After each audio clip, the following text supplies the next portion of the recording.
And it's a 1-hour Newsmaker show today. In the last segment, we had on Dr. Ismail Mayer from St. James, and now another doctor, Dr. Robert Whelpley. He's an adolescent psychiatrist out of Noyes Memorial Hospital in Dansville. Dr. Whelpley, thank you for calling in this morning. Yeah, good morning. Thanks for having me. Dr. Whelpley, since you're an adolescent psychiatrist, I want to start out with this one. What would you tell students or parents or family members of students who are stuck inside? Maybe they were on a sports team at their school. Maybe they won't be getting an athletic scholarship because all the sports have been called off. Lots of elements there. What would you say to somebody like that, Dr. Whelpley? Well, there's several parts to that. The first part is adolescents and people in general thrive on structure. And school provided that structure. You had to get up at a certain time, go and do work for a certain time, homework, sports, kind of practices, all would have been out and kind of laid out what was going on with your life. And since that went away, there's not an external force making them do certain things. So I hear a lot of complaints, that the kids sleeping until noon and not doing their homework and doing staying up all night, and that will lead to people being unhappy. As much as kids fight against the structure or the idea I have to get up in the morning and do something, that the first part would be to kind of instill a kind of structure into their lives. And it doesn't have to be that they get up at 8 anymore because school's not happening. It could be 9 or 10. And actually, for adolescents, the studies show that they actually probably would do better to have school start about 9 or 10. So you could do that in your home, but they have the same wake-up time every day, just like the regular school schedule. And then they would go up and do their schoolwork online like they're supposed to be doing. And then exercise would be the other part of that piece, is that they're missing. You also had mentioned the idea of the worried about losing scholarships or academic things. This is kind of unprecedented in that I bet all those things will still happen, and everybody's in the same boat. It isn't just like the people in Western New York are missing out on this. Every college who is recruiting people across the country are going to be looking at the same kind of dynamics where all these kids are being home, not able to practice, not able to do the things, and yet eventually academic stuff will restart, and then athletic sports will restart. And so all that stuff will be going forward. So everybody's kind of in the same boat. So I'd say just relax, touch the brakes a little bit about your panic about those things, because all those things will still happen, and everybody's in the same boat. Nobody's getting an advantage over you because they're able to do something differently. Dr. Whelpley, listening to you talk about the structure and the lack of structure, maybe going a little bit younger than adolescents. Let's say, your kindergartners, first graders, second graders. If COVID-19 if this situation goes on for some time, and the structure of the school life is missing for 6 months or a year or however long, would that affect a younger child's development in any ways that would be correctable? Yeah, well, I certainly would say all that stuff would be correctable. All these things that we have set up, all these kind of social norms like school, are all things that have occurred in human history only for a short period of time. So that we've been going on for a long time without school. Like the reason we have summers off from school is because kids used to all work on the farm and they had to be ready for farm labor. Certainly almost nobody is doing that today in America, that they have to work on the farm. So those, obviously, over time, things change. But kids go on. And I think the biggest part would be for those younger kids, again, to provide a structure, and that it might be different. It might not be the exact same as what's going on with the school, but as parents or the providers, they're doing the daycare during the day, because there's a lot of changes with how things are going, because everybody's trying to get childcare so they can still go to work without the schools being open. But to have some kind of plan, and even if it's watching TV at a set time together, or going for a walk together, that or having art time at home, that all those things can be replicated, and that the most important piece of the development will happen kind of regardless of what's going on around you. That people's brains are growing as long as you give them information in a way to express themselves. Even if it's not in the formalized school program, you can have a lot of those same experiences at home. The other piece is we live in a time that's very gifted with information. Stuff like YouTube has a ton of videos out there, and again, I would tell the parents to preview them and look at them for appropriateness, but there's a ton of educational things like TED Talks, for a little bit older kids, but they also, for younger kids, have a kind of educational PBS-style programming that's available streaming. and that kids could watch that and benefit from that as part of their schedule as well. You bring up YouTube there, Dr. Whelpley. I've heard a number of cases of people I know, and we're talking adults here, turning to YouTube, marathon watching, sometimes sitcoms that they like, the old Seinfeld shows. Your thoughts on using that as a coping mechanism in this unusual situation where nobody's really on a vacation, but a lot of people are not leaving their houses? Yeah. Well, I think that's a good thing, certainly up until a point. The idea would be that in most people's days, their work days, they're doing stuff, they get up and move around every once in a while. Sometimes when people get in these watching binges or gaming binges, they don't get up and move. And it actually puts you at risk of getting things like blood clots, especially if you're older. So just like you get up and move around every once in a while, even if you're watching between episodes, you get up and move around. And for kids especially, having too much screen time can be a detriment, that they've started to get a little bit more irritable or cranky, and that's just because they haven't moved away from the screen, haven't moved their muscles at all, burnt off any of that energy that they innately have. So, like, setting limits on screen time for younger people, and the adolescents too, again, establish some of that schedule that they would have had during school, because they wouldn't have been able to be on their screens during school. So now if you have an entire day where maybe they can do their schoolwork in 2 or 3 hours, they have an entire day to be on the screen, and that would lead to more irritability and peace. So I think, small segments of that is good, but too much might be too much. You said something there, Dr. Robert Whelpley, adolescent psychiatrist over at Noyes Memorial Hospital in Dansville. That got me thinking of a follow-up question. You talk about people watching, YouTube marathon watching there, and it's got its good points, got its bad points, as you said there. It used to be in the old days that people complained about television causing family members to ignore each other. Now it's the cell phones and mobile devices. Wondering how that will work in this COVID-19 situation. Do you think or hear about, entire family members just sitting around a living room, not talking to each other, but just sitting there texting kind of thing? Or how's that working out, do you think? Yeah, and that was even true before this COVID emergency took place, is that there was a lot of people engaging online with interactions, but very little real interactions. And they ended up calling this plan to have people separated social distancing, where I think it would have been a lot more appropriate to call it physical distancing, because one of the things human beings need to be happy and feel supported is to have social interactions. And you certainly can still have those, and the cell phone gives you a wonderful way to do that, especially with the streaming things like the Skype or the Zoom, FaceTime, that allow you to actually see the other person. So this actually is an opportunity, because we have blank times in our day, to reach out to people that we haven't talked to for a while, family members that for whatever reason we haven't engaged with, or people even in our same town that we can't engage with because they are quarantined, to take the time, and it's even like 15 minutes of quality time might be more than you spent in your normal day with them, because you were kind of ignoring each other at the dinner table, texting each other, that you could actually spend a small amount of time and have that social interaction and be positive. And it's really a quality thing over quantity, that the amount of time you spend actually really listening to somebody and hearing what they have to say can make a tremendous difference, even though if you were interacting with them for many hours a day and never really communicating with them. You got me thinking there, Dr. Whelpley, when you hear about COVID-19, a lot of times everyone from President Trump to Governor Andrew Cuomo will compare it to a wartime situation because it's so, what's the word, traumatic, because it's impacting so much of society. World War II comes to mind. That was a war where everybody came together and wanted to go and beat Hitler.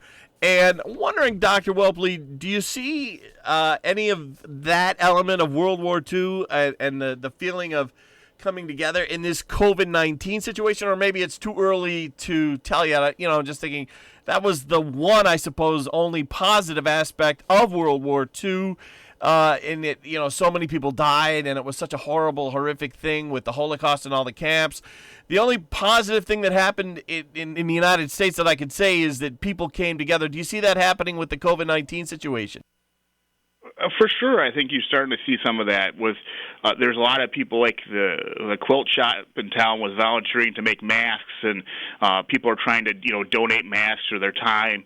That a tremendous number of healthcare providers have donated their time to volunteer to help out in New York City.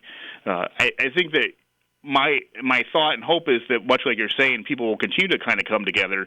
Prior to this, there was certainly a lot of political division, a lot of bickering about things, in that part of what was fun about people enjoyed it online was to troll each other in an unhealthy way. And that if kind of having a common goal, a common enemy to work against, and this time it's a virus, you see a whole bunch, the car companies converting over to make ventilators, and all other companies coming to make masks. It really is very much like a wartime effort where we're all working together for one common goal. Talking to Dr. Robert Whelpley, the adolescent psychiatrist over at Noyes Memorial Hospital. Am I saying that correctly, Doctor? You do you deal with all kinds of, or do you deal with all kinds of patients? How's that work?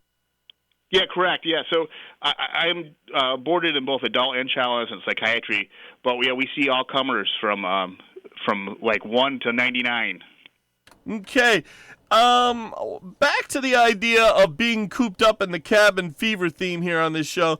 One talk show I heard here on this station talked about unexpected emotional outbursts by the people who are shut in because, they're either unemployed or they were in school, but they're not anymore. Your thoughts on the topic of these unexpected outbursts? Well, outbursts can happen anytime people are stressed. And it's an unusual circumstance now that kind of everybody's stressed at the same time.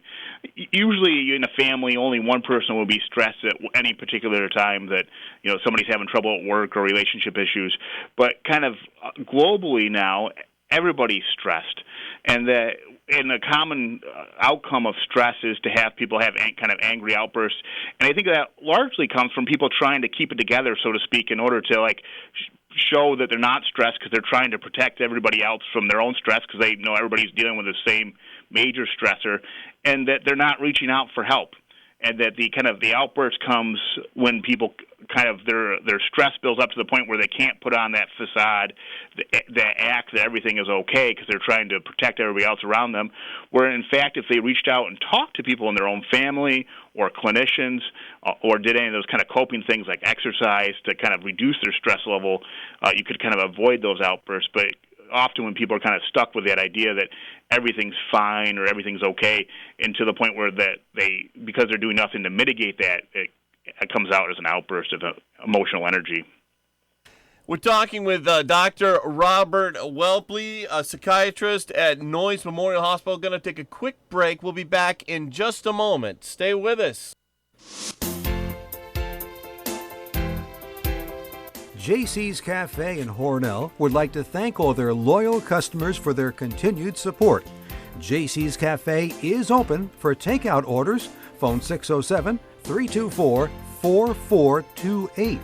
That's 324-4428 for takeout orders from JC's Cafe in Hornell. That's 324-4428. Checking in now with meteorologist Gary Best. Hey, Gary, how's it looking for today? We're looking very good today, Brian, but it looks like tomorrow and Wednesday will be a bit wet. Now, this morning sunrise was at 6:43.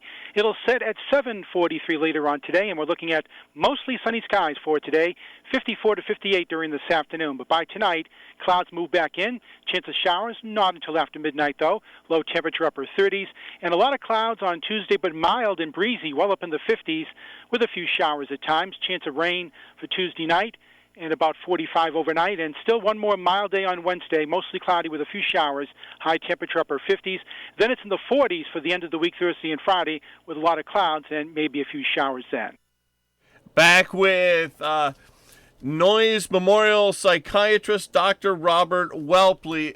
So far in the show, we've talked about how to deal with cabin fever from COVID-19 if you're not sick but stuck inside. Dr. Whelpley, what about the people who are quarantined?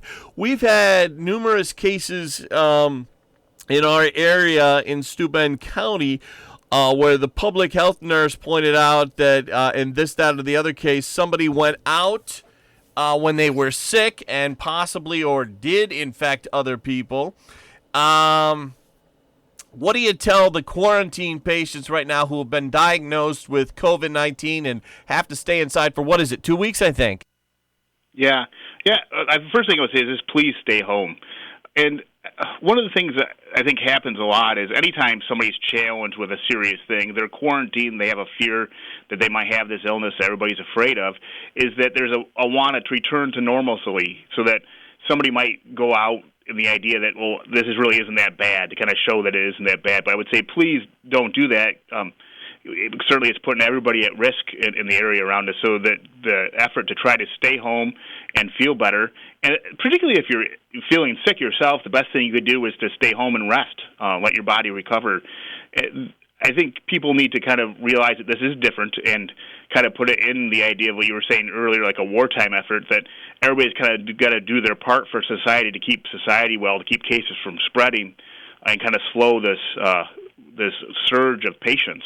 And that if people can stay home and look at it as an opportunity to give themselves some time off, to say, I'm going to let myself rest, recover, like a mini vacation on my own, and just stay inside. What would you tell the family members of someone who has COVID-19, especially in a case where relatives are not used to taking care of somebody who's sick at this level? Well, I think the big thing is that everybody's kind of in the same boat here, that everybody's got this fear that they're going to get this virus, and that it's out there, and most people that get it aren't sick with it. They might just have like cold-like symptoms. They might not even realize they're sick at all. And so that in general, most people are going to do fine with this, and they're going to recover. There certainly are some people that get really sick and need like the ventilator level of care, but the majority of people are going to be able to fight this off. Particularly, we need to be more worried about the people that have other medical comorbidities, other problems that would make them more susceptible to the virus. But in general, people are going to be able to do pretty well with this, and that your worry either way is not going to change the outcome. But be there, be supportive of them. You do the FaceTiming, check in with them, give them the love and the care to help them get better. Now, one thing that has not really come up much in the news, but I imagine it could be an issue. Those who are stuck inside who have addiction problems, how to avoid falling back into that bad habit of drinking or taking drugs. Mm-hmm. Well, for sure. Well, anytime anybody is stressed, they fall back on what they used in the past to cope. For some people, those are healthy things like exercise, engaging in therapy. For other people, sometimes it's a more unhealthy thing. You mentioned addiction. So substance use are sometimes what people fall back on when they're stressed. And for the people that are out there that have those problems, they know they have that problem, and that the idea would for them to be honest with themselves about that, to say, I have this problem with whatever this substance is, and if I start feeling the need to do it, reach out just like I did before, whether it's a sponsor, a family member, a virtual AA-type meeting, that to reach out. And also there's our local substance abuse treatment providers and clinics that are doing stuff over the on the phone, so that you could reach out to them too, even if you're in the kind of quarantine mode safely. You talk about being on the phone as a method of coping, Dr. Whelpley. Do you have a sense of that? Are people calling friends and relatives? Because a lot of people in the Canasteel Valley area who would be listening to me right now, they were in school or they're not in school. They were working and now they're not working. Do you have a sense of that? Is everybody kind of in the same boat and a lot of people texting and calling each other? Yeah, I think that's starting to happen a little bit more. I think people are still a little bit in shock about this change. It's such a sudden change where 3 weeks ago it seemed like life was normal, and now we're on this kind of like wartime footing that is a totally different world in a way. And I think people are still trying to get their equilibrium back about like what the new normal is. But I think that's one thing that people are starting to do is kind of reach out a little bit more. And I think it's something I would suggest people to do, to try to make sure you're checking in with people and giving that emotional support. And one of the things that human beings universally feel good about is helping somebody else. And so that even though we're reaching out to help them, we're helping ourselves in doing that. We're feeling better, and we're getting that own social interaction ourselves, that positive feedback. Dr. Whelpley, Dr. Robert Whelpley, the psychiatrist at Noyes Memorial Hospital in Dansville, down to the last 60 seconds. In this last minute, any final thoughts you can share with us? I think that the big thing would just to remember that we're all kind of working together for this common issue, and to work with each other. Like, continue to reach out. There's crisis lines available out there. You could call Steuben County Mental Health, us and Noyes. Lifeline is 211, and New York State even has a COVID emotional support line. That's 1-844-863-9314, and that all that stuff's available online. And that you could just reach out to people if you need it, and continue to kind of work towards overcoming this common problem. Dr. Robert Whelpley, a psychiatrist at Noyes Memorial Hospital in Dansville, thank you for taking time out of your busy day to join us. I think everybody learned a lot, and I'm very glad to have you on the show. Thank you. No, thank you for having me. It was great. It's AM 1480 WLEA Hornell.